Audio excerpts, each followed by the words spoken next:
অসুস্থ বোধ করছি।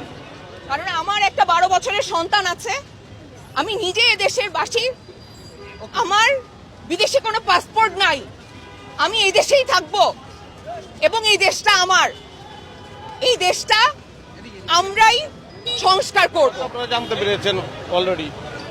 সোজা কথা হচ্ছে আমরা শান্তি চাই, আমরা রক্ত দিতে চাই না। আমার আসলে মোবাইলে এইসব জিনিস দেখতে দেখতে আমি অসুস্থ বোধ করছি মানসিকভাবে। শান্তি চাই, দ্যাটস অল। ছাত্রদের উদ্দেশ্যে কিছু বলবেন কিনা? কি বলবো, আন্দোলন চলমান চলছে, শেষ কোথায়? আমি জানি কি, আমি তো আর যারা আমি আমার চাওয়াটা আমি বললাম, আমি এটাই চাই। যারা স্টেপ দিচ্ছে তাদেরকে অনেককে রাজাকার হিসাবে এরকম আখ্যায়িত করা হচ্ছে। আপনি কি বলতে চান?